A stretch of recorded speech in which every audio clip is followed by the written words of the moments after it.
Acaban de cumplirse 50 años después de la muerte, ¿no? Exactamente. 50 años, murió en octubre del 67 en Bolivia. ¿Quién lo manda a matar? ¿Fidel Castro? Yo creo que Fidel Castro lo abandona, lo deja librado a su suerte. Él entusiasmó a Guevara lo suficiente como para que se encaminara en esa aventura. Para que salga de Cuba. Claro. Y él manejaba Cuba como quería. Para encaminarlo, bueno, anda. El Che Guevara le molestaba a Castro, ¿no? Le molestaba. En la última etapa le molestaba mucho. ¿Y por qué? Porque se produce un quiebre importante entre este matrimonio, entre Castro y Guevara, después de un episodio mundial que fue la famosa crisis de los misiles, cuando la Unión Soviética pone misiles en La Habana apuntando a Estados Unidos. Que esos misiles finalmente se retiraron. Y el Che Guevara, que era un exaltado, un desaforado, vio eso como una defección, como una traición por parte de Rusia y del propio Fidel. Él quería ir a la Tercera Guerra Mundial, esto lo explicitó él. Entonces, a partir de ahí, él tuvo un desencanto y empezó a coquetear con el otro gran bloque comunista de la época, que era el bloque chino, que se disputaban el liderazgo a su vez con la Unión Soviética. Tenían su propia interna. Y entonces los propios soviéticos veían a Guevara como una especie de agente chino en una isla que ellos financiaban. Y era un personaje ya molesto, desmarcado de la estructura moscovita. Y Fidel Castro finalmente... O sea, Fidel decide jugar a fondo con los rusos. Absolutamente. Y el Che quería jugar a fondo con los chinos. Exactamente. Okay. Exactamente. El Che primero estuvo encandilado con los rusos hasta que conoce Rusia. Y como el ídolo del Che era Stalin, y sus cartas personales las firmaba con el seudónimo Stalin II. Esa era la admiración que le tenía. Pero ¿qué pasa cuando... ¿El Che se creía el Stalin II? Él firmaba con ese seudónimo como una suerte de homenaje a quien él admiraba, ¿no? Stalin mató más gente que Hitler. Sí, claro. O sea, digamos, no es Nunca se habló de ese genocidio. Muy poco. Porque es de izquierda. Los genocidios de izquierda tienen... Si el de izquierda mata, está bien. Son disculpables, claro, Exactamente. Bueno, el libro negro del comunismo le atribuye a Stalin 25 millones de muertos, ¿no? Cifra que sería la segunda más importante del siglo XX, porque la primera sería atribuible a Mao Zedong, claro, que era el otro amigote del Che Guevara, con quien el Che empieza a generar amistad. Cuando se produce la Revolución Cubana y cuando el Che Guevara era el protagonista, Rusia estaba siendo gobernada por Nikita Khrushchev, que era un moderado para el contexto, y que dentro de la Guerra Fría quería ir a una coexistencia pacífica. Por eso los partidos comunistas de la época en América Latina no se plegaban a apoyar las guerrillas de la época. Tenían como una estructura más burocrática, más administrativa, y eso al Che Guevara le reventaba. Él era un talibán, o sea que él veía el concepto de la máquina de matar como un ideal a alcanzar. Pero él era un guerrillero asesino, ¿no? Él mismo fusilaba, él mismo mataba. Sí, señor. Absolutamente. Y lo curioso del caso es que la inmensa mayoría de sus fusilamientos, o de sus homicidios, o como se los quiera llamar, no son en combate. Porque en el combate, bueno, son reglas del juego. No, eran homicidios a sangre fría. Por ejemplo, él tenía una particularidad que lo hace un personaje particularmente, valga la redundancia, interesante, que él anotaba todo lo que hacía en su diario personal. ¿En serio? Por ejemplo, en el diario... Hoy maté a 4. En el diario en Sierra Maestra, sí, él confiesa y cuenta con detalle técnico, porque escribe como un perito, porque era médico. Claro. Tuve que terminar con este problema, pegándole un tiro, la bala penetró en el omóplato, perforó tal tejido, en fin... 14 homicidios, y esto no lo digo yo, lo dice el Che en su diario personal. A eso se le atribuyen otros 13 homicidios en un poblado en Santa Clara, pero estos son episodios menores. Lo más complicado en Guevara, lo más impresentable en la biografía de Guevara es cuando se produce la revolución, y entonces ahí él pasa a comandar un campo de concentración para exterminio de disidentes famoso, que fue el campo de concentración en La Habana de La Cabaña, que era una fortaleza militar. Bueno, ahí se le atribuyen de puño y de su propio, materialmente él dispara y asesina a 165 disidentes. En total... A sangre fría. Gente colocada en un poste a ejecución, sin ningún riesgo, digamos. Era una revolución... O sea, era una máquina, él mismo era una máquina de matar. Más allá de que él diga, nuestros soldados tienen que ser una máquina de matar, él mismo era eso. Él era su anhelo y creo que lo alcanzó. Es muy impresionante que este terrible asesino esté en las remeras de miles y millones de jóvenes en todo el mundo, ¿no? Como si fuera un gran tipo. Y hoy el Che Guevara es un personaje muy travestido, o sea, ya no es visto con esa crueldad, con esa dureza, sino que hoy es visto como un personaje ecológico, multicultural, el ícono de las marchas gays, el ícono del pacifismo transnacional. Hoy es un personaje que se utiliza para cualquier... Qué raro que los gays justamente lo tengan como un ícono, ¿no? Porque tanto Fidel como el Che y todo lo que es, digamos, la legislación cubana es muy dura para con los gays.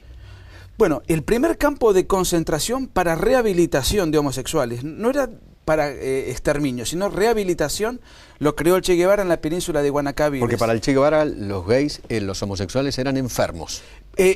La consigna era: la revolución no necesita peluqueros y el trabajo os hará hombres. Eran sometidos a 12 a 18 horas de trabajo forzado de lunes a sábado. Los domingos tenían descanso, y porque ellos creían en una superstición muy propia de los totalitarismos, que es, en este caso, era el hombre nuevo socialista.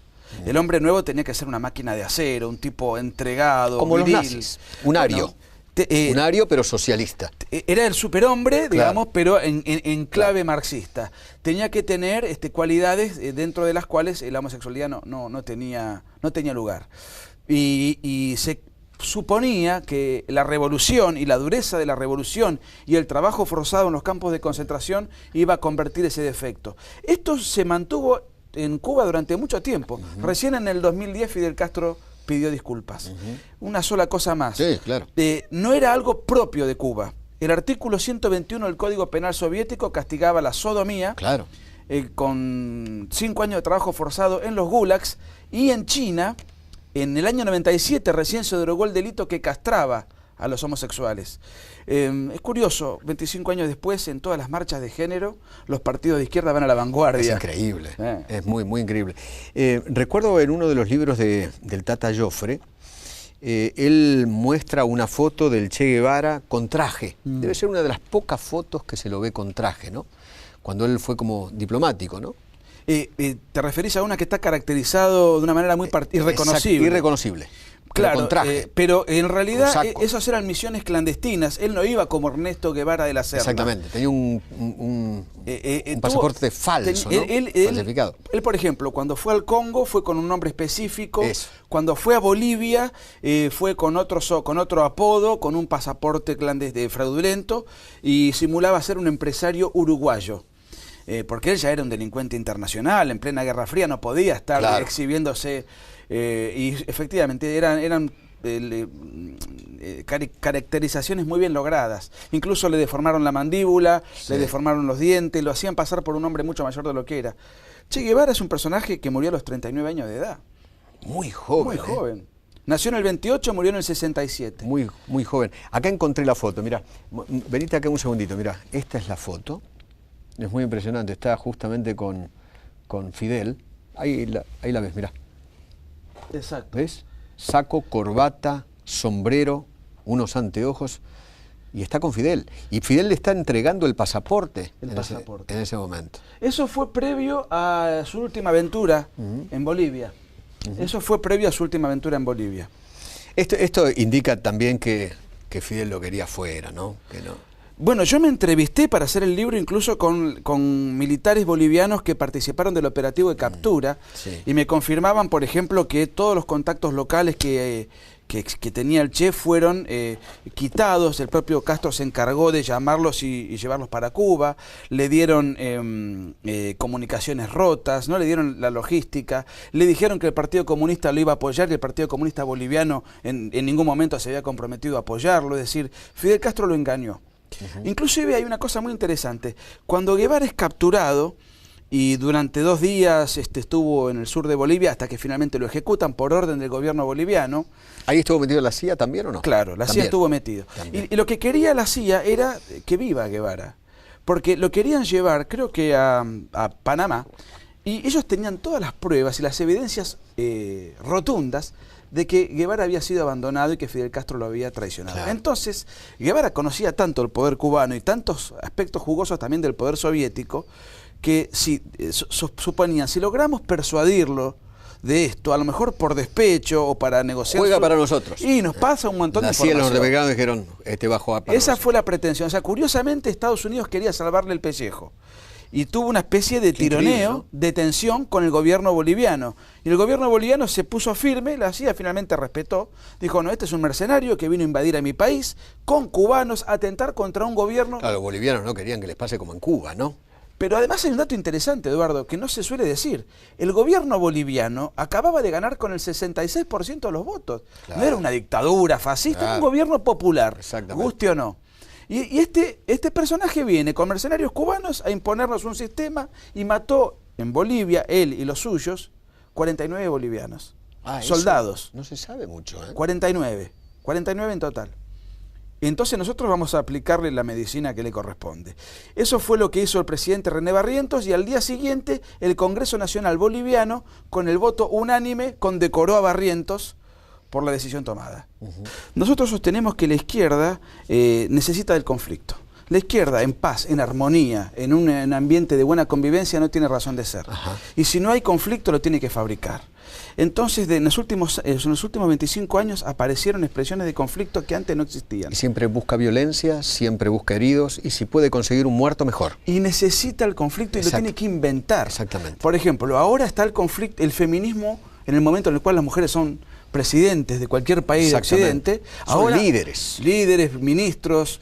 33% de la población occidental, que digamos, la mujer egresa un 33% más que el varón. Sí. Estamos en el patriarcado. Bueno, la primera gran marcha indigenista se llevó adelante en 1992 en América Latina, la encabezó un narcotraficante que fue Evo Morales. Antes de 1992, el indigenismo era un tema inexistente. Exactamente. ¿Por qué aparecen todas estas expresiones de conflicto? Porque en el 92 la Unión Soviética deja de existir. Tenemos que inventar nuevas causas. Feminismo. En el 90 cayó el muro. Exactamente. Claro. Tenemos que fabricar nuevas causas. Feminismo, indigenismo, ecologismo, LGBT, multiculturalismo. Tenemos que buscar nuevas formas de conflicto. Los RAM son una nueva forma de conflicto que explota porque necesitan, la izquierda necesita, si no hay conflicto hay que inventarlo. Y ahora tenemos a Jones, que es casi tan rubio como yo, que es el nuevo líder mapuche. Jones Walla. Walla, ¿no? Que su página de internet está en Estados Unidos. Y otra vez aparece otro tema que es interesante para estudiarlo, que es la reescritura de la historia. Así como han reescrito la historia de una manera falsaria respecto a lo que pasó en los 70 con la guerrilla, ahora están reescribiendo la historia relativa de los pueblos originarios. A los pueblos originarios, que antes de los mapuches estaban los tehuelches, y antes de los tehuelches, en clave darwiniana, habría monos, qué sé yo. O sea, esto es parte del conflicto. Detrás de esto está la izquierda, y si uno escucha a los dirigentes RAM hablar, tienen un discurso absolutamente articulado como un militante trotskista promedio. Sí. Jones Wallace, o Jones Wallace, sí, cuando habló con La Nata y otros periodistas, habló de esa manera. Tienen un discurso absolutamente consustanciado con esa línea, con la particularidad de que el trotskismo y ese tipo de expresiones no dejan de ser ideas foráneas, europeas. Hasta del mismo guevarismo. Exactamente. Y que el Che Guevara despreciaba a los indígenas. El otro día yo estuve en Bolivia cuando se produjo el cincuentenario. El Che Guevara en su diario en Bolivia dice que los bolivianos son como animalitos. No lo digo yo, está en el diario del Che en Bolivia. ¡Qué bárbaro! Son como animalitos. ¿Lo saben acá los militantes indigenistas que andan con el tema O sea, para el Che Guevara, los mapuches hoy serían animalitos. Él habló de la grey hedionda y piojosa de la indiada argentina. Habló de la indiada analfabeta de México. En Venezuela, en su diario de motocicleta, tan simpáticamente exhibido en las películas. Si uno lee el diario, porque el problema de los guevaristas es que no leen el diario, los diarios y los diferentes escritos, él dice de los negros que son negros por el poco apego que le tienen a la higiene personal.